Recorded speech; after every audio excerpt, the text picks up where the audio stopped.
పాలు వెన్న వంటి ప్రాథమిక పదార్థాలు లేకుండానే నెయ్యిని తయారు చేసిన ఘనత వైసీపీ నాయకులకే దక్కుతుందని టీడీపీ ఎమ్మెల్యే సంగం డైరీ చైర్మన్ ధూళిపాల నరేంద్ర ఎద్దేవా చేశారు. సంగం డైరీకి వైష్ణవి డైరీతో హెరిటేజ్ సంస్థకు ఇందాపూర్తో ఏ లింకులు లేవని స్పష్టం చేశారు.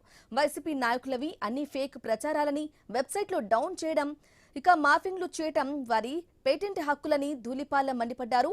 గతంలో తనను 33 రోజుల పాటు జైల్లో పెట్టి సంగం డైరీ సర్వర్లను హ్యాక్ చేయడానికి ప్రయత్నించారని, కానీ ఎంత వెతికినా ఒక్క తప్పు కూడా దొరకలేదని టీడీపీ ఎమ్మెల్యే ధూళిపాల నరేంద్ర గుర్తు చేశారు. కాంగ్రెస్ వైసీపీ ప్రభుత్వాల హయాంలో కూడా తాను దేనికి భయపడలేదని, ఇప్పుడు ఎందుకు భయపడతా అన్నారు.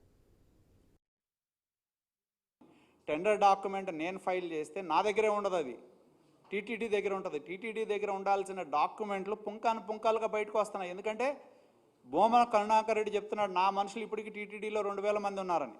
కాబట్టి నేను ప్రభుత్వాన్ని డిమాండ్ చేస్తున్నా, ఎవరైతే గత ప్రభుత్వంలో నియమింపబడిన వాళ్ళు కానీ ఇంకా కీలక పోస్టులో ఉన్న వాళ్ళు ఎవరైతే ఉన్నారో వాళ్ళని తొలగించాల్సిన అవసరం ఉంది.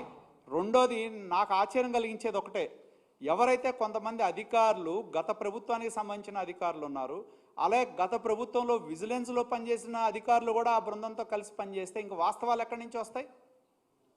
ఎన్ఈడిబి స్పష్టంగా పేర్కొంది యానిమల్ ఫ్యాట్, వెజిటబుల్ ఫ్యాట్ ఉందని. ఎన్డీఆర్ఐ రిపోర్ట్ ఏం చెప్పింది? చదవమనండి NDRI report. NDRI report first time కమర్షియల్గా చేయమని మమ్మల్ని అడిగింది, మొదటిసారి మా దగ్గరకు వచ్చింది. మేము ఇన్హౌస్ ఏదో డెవలప్ చేసి మేము టెస్ట్ చేసాం, మాకు పరిమితులు ఉన్నాయి. అది ఏదైతే 10% దాటితే మాత్రమే మాకు దాన్ని నిర్ధారించడానికి అవకాశం ఉంది. 10% కంటే తక్కువ ఉంటే నిర్ధారించే అవకాశం కానీ దానికి టెస్టింగ్కి సంబంధించిన క్యాపబిలిటీస్ కానీ మా దగ్గర లేవు అని చెప్పి ఎన్డీఆర్ఐ రాసింది.